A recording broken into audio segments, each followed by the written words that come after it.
അത് നാട്ടിലത്തെ ആളാണ്, അങ്ങനെ ആക്ച്വലി സംസാരമുള്ള ഒരാളുണ്ട്. അങ്ങനെ ഒരാളുണ്ട്. അങ്ങനെയുള്ള ആൾക്കാരെ നമ്മൾ ഉള്ളിൽ കിടക്കുന്നോണ്ടാവും പെട്ടെന്ന് അങ്ങനെ ഒരു ഐഡിയ തോന്നി അതേപോലെ ശബ്ദം ചെയ്യാ അല്ലെങ്കിൽ അതുപോലെ ചെയ്യാ ആക്ട് ചെയ്യാന്നില്ല. ഈ പ്രശ്നം വളരെ എളുപ്പത്തിൽ എന്താക്കാൻ പറ്റുന്ന ഫസ്റ്റ് ഈ കേസ് അറിയുമ്പോ പറയൂല്ലോ ഒരു റിപ്ലൈ പറയില്ല, കറക്റ്റ് ഓർമ്മയില്ല ആ ഡയലോഗ്. ഇവര് വന്നിട്ട് പ്രശ്നം പറയല്ലോ, ഈ ഗാങ്സ്റ്ററിന്റെ പ്രശ്നം ഇതാണെന്ന് പറയുമ്പോ അപ്പൊ അവരോട് റിപ്ലൈ പറയില്ല, ഈ പ്രശ്നം നമുക്ക് എളുപ്പത്തിൽ അതൊക്കെ നല്ലതല്ലേ. പക്ഷെ ഞാനിപ്പോ ഡോക്ടറാണെന്നും ആ ലുക്ക് കാണുമ്പോ നമ്മുടെ മനസ്സിൽ ബൈ ഡിഫോൾട്ട് നമ്മൾ സ്ലാങ് പ്രതീക്ഷിക്കൂല, അതേ അല്ല വരുന്നത്. അത് ഭയങ്കര നൈസ് ഒരു പരിപാടിയായിരുന്നു. ഈ ശോഭേച്ചിയുടെ കണ്ടന്റിലൊക്കെ വരുന്ന സമയത്ത് കുറെ ഈ നമ്മൾ ഡെയിലി ലൈഫിൽ കാണുന്ന ക്യാരക്ടേഴ്സിനെ ഇവർ കൊണ്ടുവന്ന് തരുന്നുണ്ടല്ലോ. അപ്പൊ ഇത് സോനയുടെ എത്രമാത്രം ഇൻപുട്ട് ഉണ്ടായിരിക്കും? ഇപ്പൊ ഒരു ടീച്ചർ അല്ലെങ്കിൽ സേ ഒരു ഭർത്താവ് മരിച്ചുപോയ ഒരു വിധവ ഉണ്ട്, അപ്പൊ അതിൽ എത്രമാത്രം ഇൻപുട്ട് സോനയുടെ ഭാഗത്തുണ്ടാവും?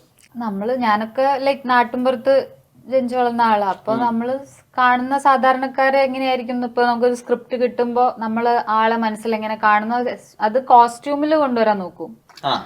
അത് എന്ന് വെച്ചാ ഭയങ്കര സിമ്പിൾ ആയിട്ടുള്ള ആ രീതിയിൽ ചെയ്യാൻ നോക്കും. പിന്നെ നമ്മൾ ആ ലുക്കിലോട്ടൊക്കെ വന്നു കഴിയുമ്പോഴത്തേക്കും നമ്മളും അങ്ങനെ പെരുമാറുന്ന പോലെ എനിക്ക് തോന്നിയിട്ടുണ്ട്. ഇപ്പൊ ഈ ലാസ്റ്റ് ചെയ്ത ശോഭേച്ചിയുടെ റീലിലൊക്കെ ആണെങ്കിലും അതൊരു നാട്ടിൻപുറത്തുകാരിയാണ്. അപ്പൊ അതുപോലത്തെ ഒരു സാധാരണ ചുരിദാർ ഇടുക, അങ്ങനത്തെ കാര്യങ്ങൾ. അതെ, നടത്തത്തിന്റെ ധൃതി. നാട്ടുമ്പുറത്തൊക്കെ അങ്ങനെയാണല്ലോ, നമ്മളിങ്ങനെ കൊടയൊക്കെ പിടിച്ച് നടക്കുകയാണെങ്കിൽ വഴിയിൽ ഇപ്പൊ ഒരാള് നിന്നാലും നമ്മൾ ശ്രദ്ധിക്കില്ല. അത് ബിക്കോസ് നാട്ടുമ്പുറത്തൊക്കെ ഇപ്പോ ഒരാണും പെണ്ണും ഒറ്റയ്ക്ക് നടന്നു പോകുന്ന കാണുമ്പോ ആളുകൾ ശ്രദ്ധിക്കും എന്നുള്ള തോട്ടൊക്കെ അവരുടെ മനസ്സിലുണ്ടാവുമല്ലോ. അപ്പൊ ആളുകൾക്ക് അധികം ചെവി കൊടുക്കാതിരിക്കുക, അവര് നടക്കുക, അവരുടെ നടത്തത്തിലൊക്കെ ആ ധൃതി ഉണ്ടാവും. പിന്നെ പോകുന്നതിനും വരുന്നതിനും ഇപ്പൊ കുട്ടിയെ കൂട്ടാൻ വേണ്ടി പോവാണെങ്കിൽ അവർക്കൊരു പർപ്പസ് ഉണ്ടാവും. അപ്പൊ ഒരാളോട് വെറുതെ ലൂസ് ടോക്കിന് അവര് നിക്കത്തില്ല. അപ്പൊ അങ്ങനത്തെ ചെറിയ ചെറിയ ഇൻപുട്സ് ഉണ്ട്. നമ്മള് റിയൽ ലൈഫിൽ കാണുന്ന ക്യാരക്ടേഴ്സ് പോലത്തെ ഒക്കെ സിനിമയിൽ ഓഫർ കിട്ടിയിട്ടില്ല. ഇപ്പൊ കേരള ക്രൈം ഫയൽസ് അതില് പൾമണോളജിസ്റ്റ് അല്ലേ, അപ്പൊ ഈ അതിന് വേണ്ടിട്ട് പൾമണോളജിസ്റ്റ് എങ്ങനെയാ ചെയ്യാ? അതിന് അങ്ങനെ ഒരു പ്രിപ്പറേഷൻ ഒക്കെ ഉണ്ടാവുമോ? ബേസിക്കലി നമുക്ക് ആ ഡയറക്ടറും ടീമും തരുന്ന ഇൻപുട്സ് ആണ് നമ്മൾ അപ്പൊ എടുക്കുന്നത്. ഇപ്പൊ ഈ KCF-ന്റെ കാര്യമൊക്കെ പറയുകയാണെങ്കിൽ എനിക്ക് അറിഞ്ഞുകൂടാ, ഒരു ഡോക്ടറുടെ ക്യാരക്ടർ ആണെന്ന് മാത്രം പറഞ്ഞു. അവിടെ ചെന്നപ്പോ അവര് സ്ക്രിപ്റ്റ് തന്നു. സ്ക്രിപ്റ്റ് വന്ന് നമ്മൾ ഒരു അരമണിക്കൂർ അതിരുന്ന് വായിച്ചു നോക്കി, റെഡി അല്ലേ എന്ന് ചോദിച്ചു, ഷോട്ട് എടുത്തു.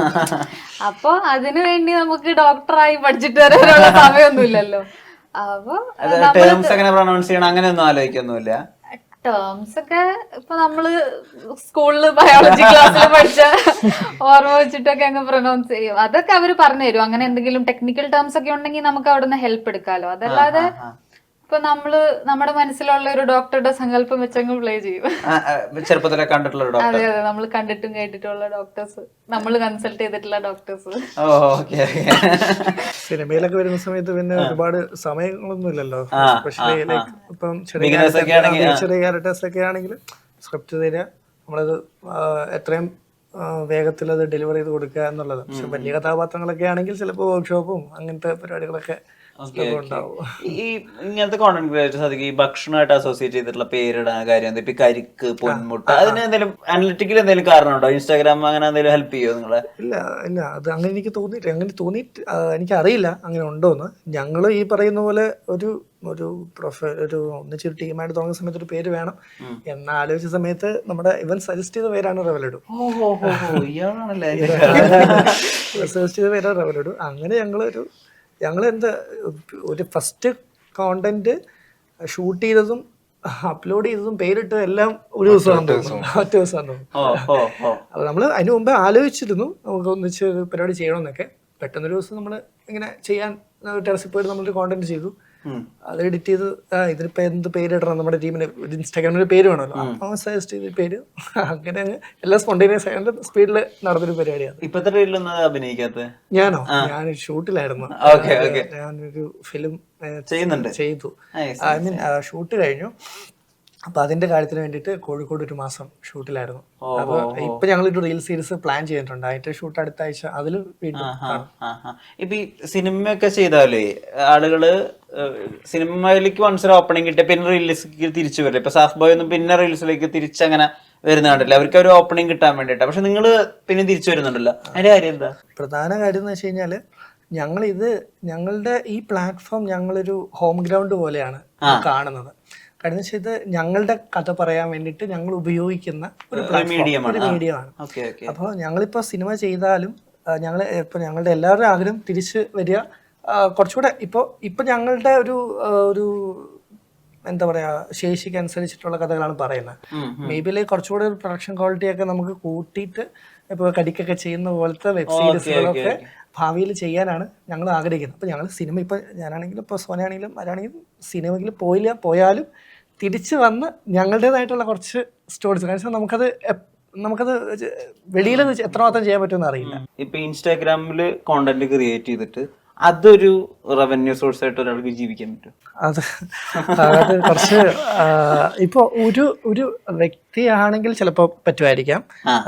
ഇപ്പൊ നമ്മൾ ടീമായിട്ടാണെങ്കിൽ ഇൻസ്റ്റാഗ്രാം മാത്രം ഫോക്കസ് ചെയ്ത് കഴിഞ്ഞാൽ ചിലപ്പോൾ അതിൻ്റെ ഒരു റവന്യൂ ഇൻസ്റ്റാഗ്രാം മാത്രം നമുക്ക് പ്രൊമോഷൻസ് മാത്രം നോക്കി നമുക്ക് ജീവിക്കാൻ പറ്റില്ല. കാര്യം ഇപ്പോൾ ഇൻസ്റ്റാഗ്രാമിൽ കോണ്ടന്റ് ക്രിയേറ്റേഴ്സ് കൂടുതലാണ്. അപ്പോൾ ബ്രാൻഡ്സിന്റെ പ്രൊമോഷൻ ഡിവൈഡ് ആയി പോകും. അപ്പൊ അങ്ങനെ ഇപ്പൊ ഒരു മാസം നമുക്ക് സ്ഥിരമായിട്ട് തരുന്നൊരു ബ്രാൻഡ് ഇപ്പൊ നമുക്ക് എപ്പോഴും തരണമെന്നില്ല. അപ്പൊ ആ സമയത്ത് ആരാണോ പോപ്പുലർ അങ്ങോട്ട് ബ്രാൻഡിന്റെ ഒരു പ്രൊമോഷൻ അങ്ങോട്ട് കൊടുക്കാൻ സാധ്യതയുണ്ട്. അപ്പൊ നമുക്ക് എപ്പോഴും എല്ലാ മാസവും നമുക്ക് ഒരു കൺസിസ്റ്റന്റ് ആയിട്ടൊരു റവന്യൂ ജനറേഷൻ ഇതിലൂടെ ഒരു പ്രൊമോഷൻ ബേസ് ചെയ്തിട്ട് നമുക്ക് ഉണ്ടാക്കാൻ പറ്റുമെന്ന് ചോദിച്ചാൽ സംശയമുണ്ട്. പക്ഷെ നമ്മൾ വേറെ എന്തെങ്കിലും തരത്തിലുള്ള കാര്യങ്ങളും കൂടെ ആലോചിക്കണം. ലൈക്ക് ഇപ്പം ചെയ്യാൻ ആഗ്രഹിക്കുന്ന ഒരു സംഭവം എന്ന് വെച്ച് കഴിഞ്ഞാൽ ഇപ്പം ജസ്റ്റ് ഒരു റീൽ പ്രൊമോഷൻസ് മാത്രമല്ലാതെ നമ്മൾ നമ്മൾ റീൽ സീരീസുകൾ ചെയ്യുന്നുണ്ട്. അപ്പൊ നമ്മൾ കരിയൊക്കെ ചെയ്യുന്ന പോലെ സ്പോൺസേർഡ് റീൽ സീരീസുകൾ ചെയ്താൽ ഇപ്പൊ അവർ ബ്രാൻഡിങ് എല്ലാം വെച്ചുകൊണ്ടിട്ടുള്ള ഒരു പരിപാടി. പക്ഷെ അങ്ങനെയൊക്കെ ചെയ്തു കഴിഞ്ഞാൽ വേറൊരു തരത്തിലുള്ളൊരു റവന്യൂ ജനറേറ്റ് ചെയ്യാൻ സാധിക്കും. അപ്പോൾ ഈ പ്രൊമോഷൻ ഇപ്പോൾ ബ്രോ ചോദിച്ച പോലെ ഒരു പ്രൊമോഷൻ മാത്രമായിട്ട് നോക്കിക്കഴിഞ്ഞാൽ ചിലപ്പോൾ പറ്റിയെന്ന് വരില്ല.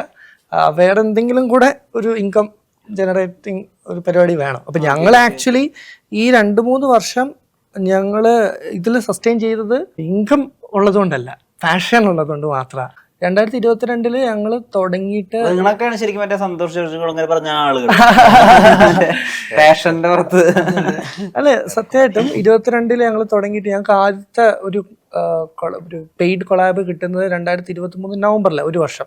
അപ്പൊ ഞങ്ങൾക്ക് അതിന് മുമ്പും സിനിമ എന്ന് പറഞ്ഞ പരിപാടിക്ക് വേണ്ടി വന്നിട്ട് ഞങ്ങൾക്ക് വലിയ ലൈക്ക് പാർട്ട് ടൈം ജോബ്സ് ഒക്കെ ചെയ്തിട്ടുള്ള വരുമാനമേ ഉള്ളൂ. ഇപ്പൊ 2023 ഞങ്ങൾക്ക് ഫസ്റ്റ് കൊളാബ് കിട്ടിയതിന് ശേഷം ഈ പറയുന്ന പോലെ ചിലവ് കിട്ടിയാൽ കിട്ടിയില്ല ഞങ്ങളായിട്ട് അങ്ങോട്ട് ചോദിക്കാറില്ല. അത് ആക്ച്വലി പല ടീമുകളും അങ്ങനെ അവർക്കൊരു മാർക്കറ്റിംഗ് ഗ്രൂപ്പ് ഉണ്ട്. ഞങ്ങൾ ഈ കാണാൻ ഇത്രയും പേരേ ഉള്ളൂ. ഞങ്ങളുടെ മൊത്തം ക്രിയേറ്റീവും അതെ ഇവരാണ്. അപ്പൊ ഇങ്ങോട്ട് വരുന്ന കൊളാബ്സ് ആണ് ഞങ്ങൾ കൂടുതൽ എടുക്കുന്നത്. ചില ഈയിടെയായിട്ട് ഞാൻ ചോദിച്ചു തുടങ്ങി റൺ ചെയ്യാൻ വേണ്ടിയിട്ടുള്ള കാര്യത്തിന് വേണ്ടിയിട്ട്. ടു ബി ഓണസ്റ്റ് 1-2 വർഷമായിട്ട് നമ്മൾ നിലനിന്ന് പോകുന്നത് എന്താ പറയാ നമ്മൾ മാനേജ് ചെയ്ത് പോവാ. ഇത് ഒരു സാമ്പത്തിക വരുമാനം ഒരു സ്രോതസ്സായിട്ടും കൂട്ടാനുള്ള ഒരു സ്ഥിതിയിലേക്ക് നമ്മൾ വന്നിട്ടില്ല. പിന്നെ പാഷന് നല്ല കഥകൾ പറയണം, നമുക്ക് അഭിനയിക്കണം എന്നുള്ള പരിപാടി കാരണം മുന്നോട്ട് പോകുന്നു. പക്ഷെ ഒരു സംഭവം എന്ന് വെച്ചാൽ ഒരു പോയിന്റ് കഴിയുമ്പോഴത്തേക്കും പാഷൻ മാത്രം പോരല്ലോ. ലൈക്ക് ആൾക്കാരുടെ ഏജ് കൂടി വരുന്നു, ആൾക്കാരുടെ ഏജ് കൂടി വരുന്നു, ആൾക്കാരുടെ ഫാമിലിയിൽ അവരുടെ അച്ഛനും അമ്മയും പ്രായം വരുന്നു. ഇതെല്ലാം നമ്മൾ കണക്കാക്കണമല്ലോ. അപ്പൊ കുറച്ച് വർഷം കഴിയുമ്പോഴത്തേക്ക് ഈ ടീമിൽ ഇപ്പൊ അടുത്ത വർഷം ഇന്റർവ്യൂ വരുന്ന സമയത്ത് ഈ ഇത്രയും പേര് എന്നെ വന്നിരിക്കണമെന്ന് എനിക്ക് ആഗ്രഹമുണ്ട്. ഓരോ ആൾക്കാരോട് കൊഴിഞ്ഞു പോകാൻ പാടില്ലല്ലോ. കൊഴിഞ്ഞുപോക്കുകളുണ്ടോ? ഇല്ല. മനസ്സിൽ സിനിമ അപ്പൊ ഇത് ഒരു ബെറ്റർ ഒരു കമ്പനി എന്നുള്ള രീതിയിലേക്കൊക്കെ കൊണ്ടുപോകാനൊക്കെ ഒരു പ്ലാനും ആഗ്രഹങ്ങളും ഒക്കെ ഉണ്ട്. അപ്പൊ അതിനുള്ള ഇൻവെസ്റ്റേഴ്സിനോടൊക്കെ ഇങ്ങനെ സംസാരിക്കുകയൊക്കെ ചെയ്തു വരുന്നുണ്ട്.